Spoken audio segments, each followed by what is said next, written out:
tonight I'm going to go over how to spot a toxic person before you get involved, or a toxic relationship.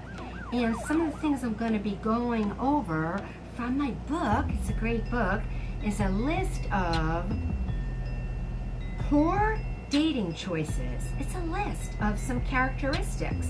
And then I'm going to go over more about your gut instinct that tells you. And lastly, I'm going to go over a checklist on what is a healthy relationship versus an unhealthy relationship. And I think that's something we all need to know. I know I did. So anyway, more on that in a moment.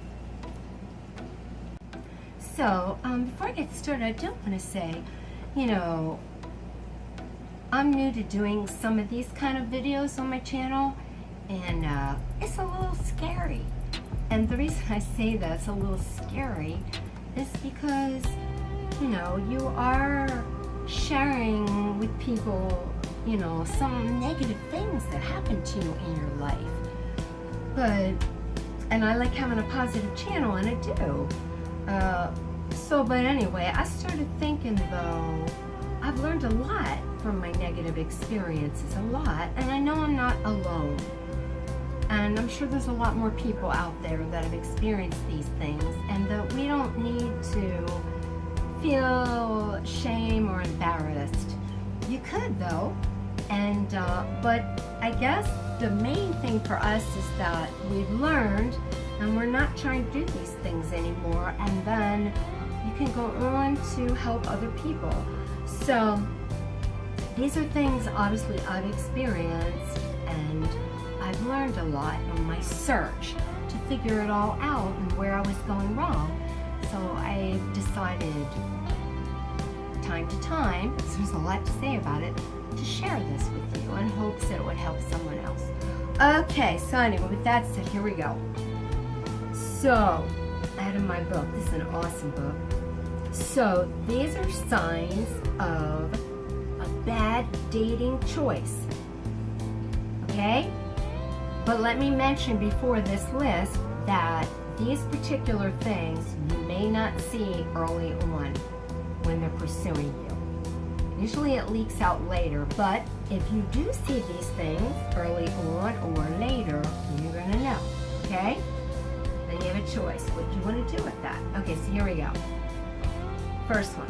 Does it respect your need for time alone? Pushes to see you all the time?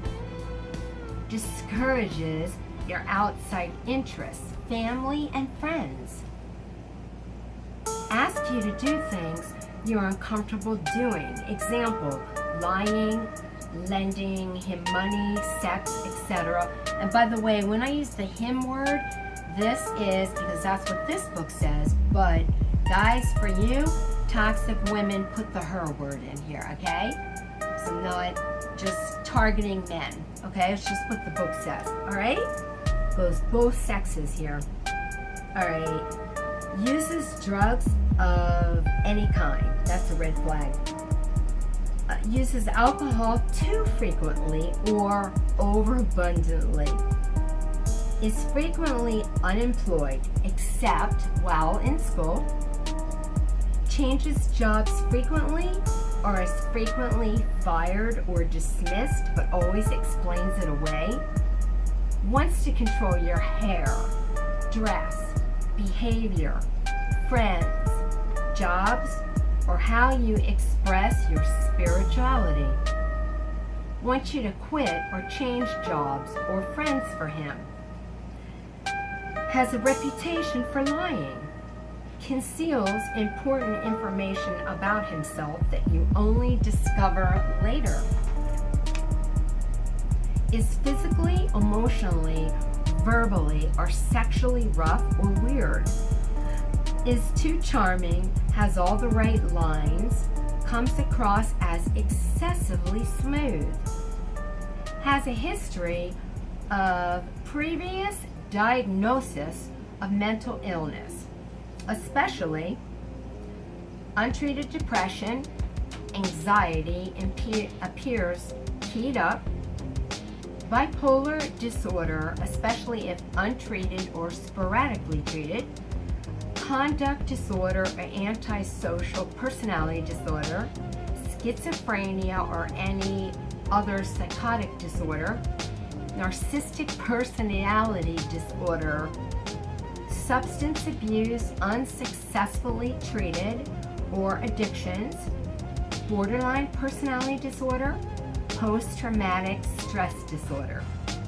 Has a criminal record, especially DUIs, assault on a female, battery of any kind, other assaults, any sexual offense, forgery or bad checks, has deadbeat dad issues, is inflexible, cannot change to meet a spontaneous request, believes the rules are for everyone else except him or her, remember, and feels or acts like he's special or unique.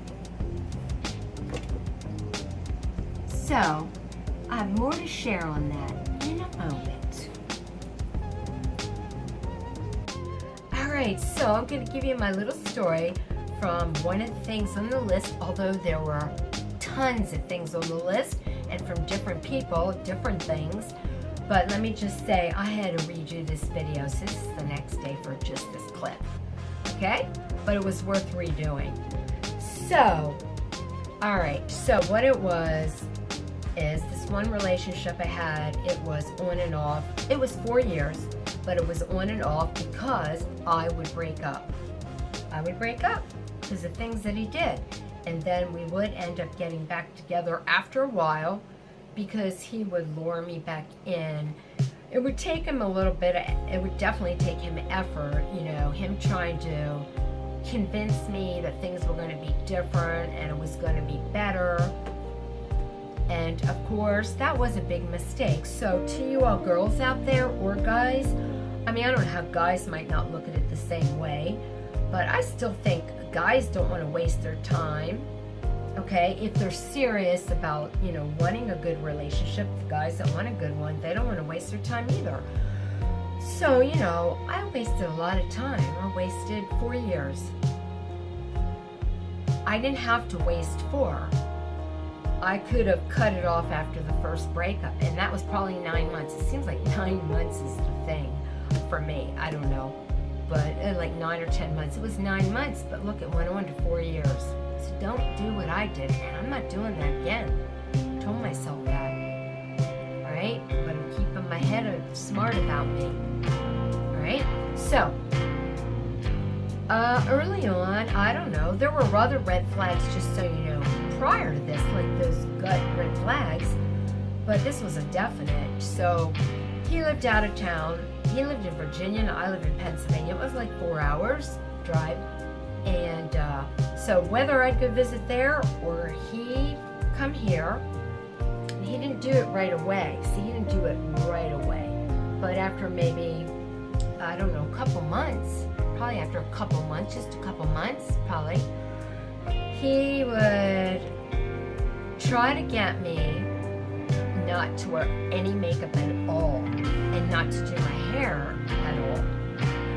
So, and he would like, first of all, he'd bug me about it. He'd say, why do you have to wear makeup? Like, I'm not supposed to wear any? Why do you have to fix your hair? You know, and like bug me about it, harp on me about it.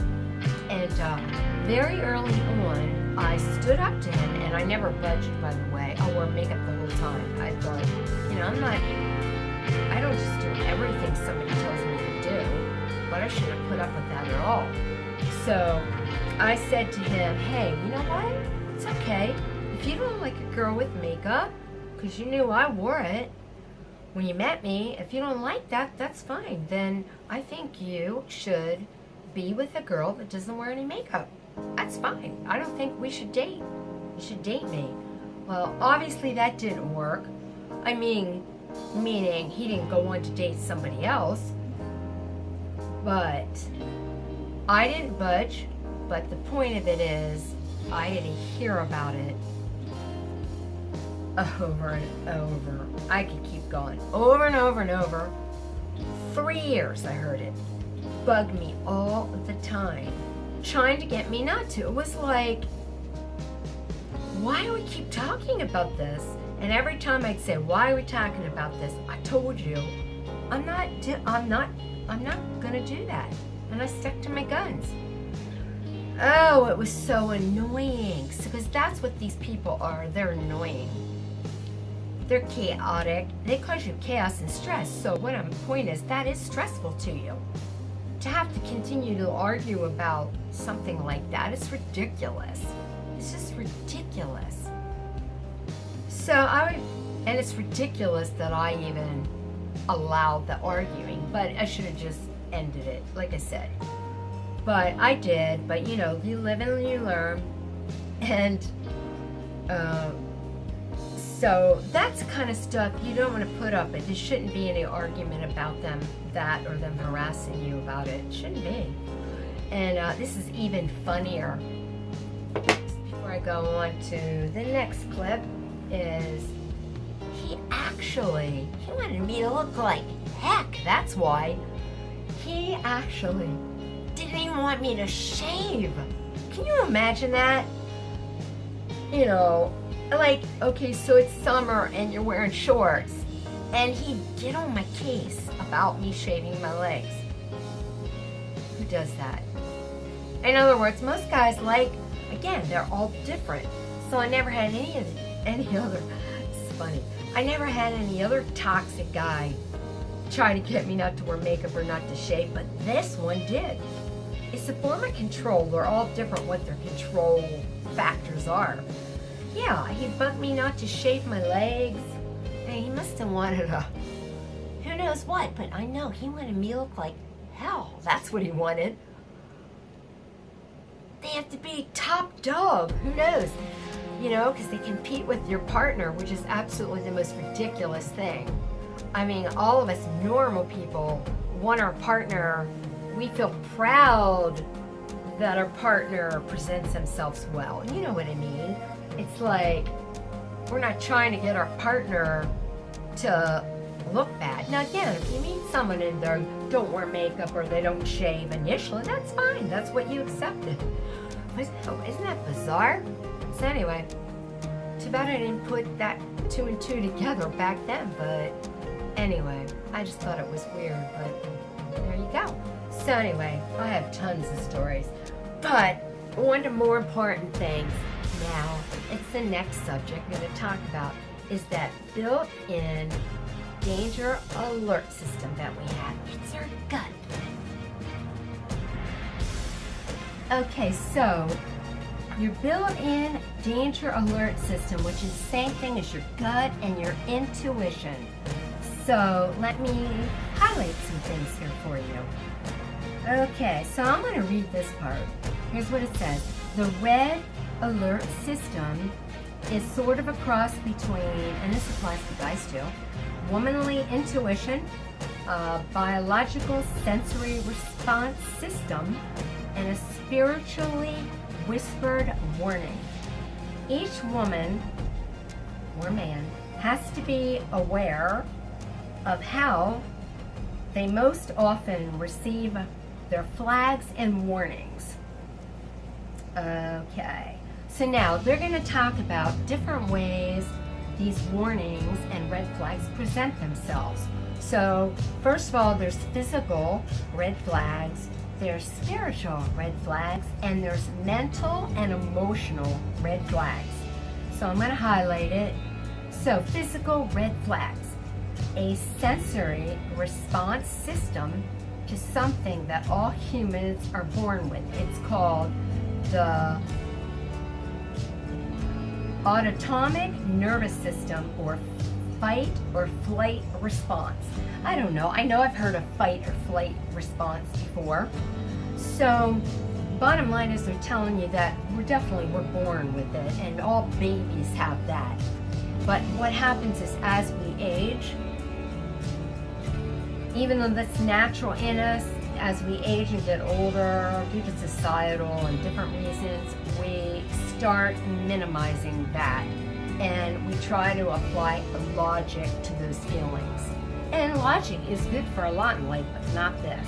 This is innate, okay? So it's telling you the physical red flags are, it says, as adults, we are alerted to danger by bodily sensations that we need to pay attention to. And they're going to give an example. These could include a flash of fear, sweating, a tight stomach, a pounding heart, the hair standing up on your neck, or a general feeling of discomfort that we may be unable to name. And then it just goes on to tell you that we ignore those a lot of times and don't recognize them as such, but you do want to pay attention to those because they're there for a reason. Okay, and it says the bodily reactions we experience when we're with a dangerous man or woman, remember, hold a lot of the information we need to know about them. Okay, so anyway, it's given in a girl as an example in this book, and she's just saying that, she says right here, I had a constant stomach ache when I was with this guy. I also started having symptoms, she said, of TMJ, that's a jolt disorder, and she said that's when I realized I was having stress reactions to him. And she said, in a real sense, I couldn't stomach him or his lines. Also, I was jamming, she said, I was jamming my mouth shut so as not to respond to the things he was saying that were pushing my buttons. Anyway, she says, luckily when my jaw really started to hurt, I got the big picture. But anyway, you will feel physical symptoms, and I do look back with people, and I had those. I definitely had those. I don't know why I didn't pay attention, because I didn't know. I didn't know, but it helps when you know. Knowledge is power. You need to know these things. Wish I had known them earlier. So anyway, on to the next one. Spiritual red flags. Okay, it says our spiritual red flags come from what we refer to as knowing, intuition, or sensing. And bottom line is, you just sense and you know something is right. But remember, when you know it, you will not have any information. In other words, I look back early on with everybody. Early on with everyone. It could be first date, second date, fifth date, but it's not going to be 20 dates. You will early on get it. It might not be the first or the second, but it will be soon. You will get the gut early. You will get it. And it's just something you feel. It's that intuition, and something's not right. But I would get it, and I would try to make logic out of it. I would try to say, well, I must be feeling that way because the guy before him, I had a problem with him. Maybe I'm not giving this guy a chance. Maybe I'm judging him. No, you're not. That's what I said to myself. That's what I thought. I thought I was judging, being too harsh. No, you're not going to feel that with everybody. But when you are feeling that with somebody, that's why. They're dangerous. They are. They are. Because now I look at it and I meet people in general, just anybody in the world. It can be anywhere. And I don't get a gut, it's fine. But others, I do get a gut. I steer clear. Just telling you. It's a feeling, okay? You got to trust your gut, your intuition. So, okay, now it says here, it's okay to respond to a clue without having or ever getting the hard facts. By the time the event is a fact, it could be too late. Sensing without responding only gives us the opportunity to regret what we failed to respond to. So true. Spiritually tuned in women, or men of course, do not ignore their sensing and their intuition. Alright? So, in a moment, I'm going to add a little story to this from the book. And then I'm going to the last red flag, which is mental and emotional. Mental and emotional red flags. Mentally and emotionally, we are given plenty of clues about our true feelings in a relationship. And again, I'm jumping around. So here's the question. How are you since you've met this man or woman? Are you balanced and grounded? Or, from an emotional perspective, are you swinging wildly all over the place? I will personally say for me, with these toxic people, it was never balanced or grounded. It was always like that, swinging all over the place. I call that word chaos. They're chaos. That's what that is. Don't want to be with somebody like that. They are chaos, and they will make your life chaos. That's what they mean. So it's asking you that question. That's a mental and an emotional red flag right there. So do you have, again, a general unease? Oh, I'm sorry. I'm going down here. Excuse me. Okay, so now it says, do you feel confused about the relationship? Yes, I did many times. Do you feel a general unease without knowing why? You don't have to know why. Are you having difficulty sleeping, eating, or concentrating? I didn't have difficulty sleeping or eating, but, maybe concentrating, I don't know. So, there you go. This is your mental and emotional state of a red flag. So it says that when we are wise, men and women, we're aware of when we're wise, we're aware of our emotional condition when we're in a relationship. And we honor our instincts by whether there's emotional or psychological distress. So if you're getting distressed all the time with this person, they're toxic. That's what toxic people are, okay?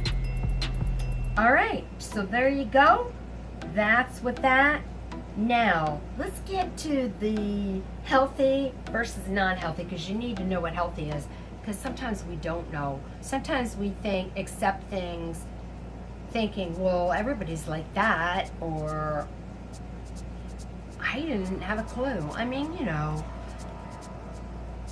guess if your background is 100% healthy, then you might know all that. But, if you had anything in your family growing up at all, from one parent or another, it could be even a sibling, whatever, you might not know, okay? So, I'm gonna go on in a minute on the next clip and finish off with healthy versus unhealthy relationships. Okay, so here we go. Healthy versus unhealthy. What is unhealthy? So what is healthy? Open and honest communication. What is unhealthy? Game playing and manipulative communication. What's healthy? Having friends outside of the relationship. What's unhealthy? Few friendships other than with one's romantic partner. What's healthy? Taking responsibility for the outcome of one's own life and happiness. What is unhealthy? Making others responsible for one's happiness. What is healthy? Having one's own identity. What is unhealthy? Feeling complete only when involved with someone else. What is healthy? A balance of time together and time apart. What is unhealthy? Too much time together or too much time apart. What is healthy? Emotional intimacy that is built without drugs or alcohol. What is unhealthy? Use of alcohol or drugs to achieve a false connection. What is healthy? Appropriate level of commitment in the relationship. What is unhealthy? Overcommitment or undercommitment based on the length of the relationship so far. What is unhealthy? what is healthy? Flexibility in a relationship. What's unhealthy? Rigidity in a relationship. So, what is healthy? Knowing what one needs. What is unhealthy? Being clueless as to what one needs. And last one, what is healthy? Asking for what one needs. And what is unhealthy? Afraid to express what one needs. So, ending, let me say that if you have any of those unhealthy traits on the list, don't worry. As long as you don't have many of them. If you recognize that you have some unhealthy traits, and I think we all do, then at least you know that it's something you can work on, okay? But you don't want to have all those traits, because that would not make for a very healthy relationship, and you won't be healthy for someone yourself. Again, none of us are perfect. We all have our shortcomings, but at least the key is to recognize them and see what we need to improve in ourselves also. Okay?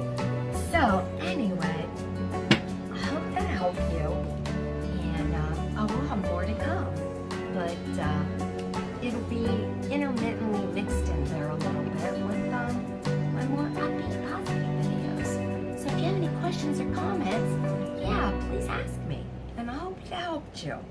And anyway, until next time, I'll see ya.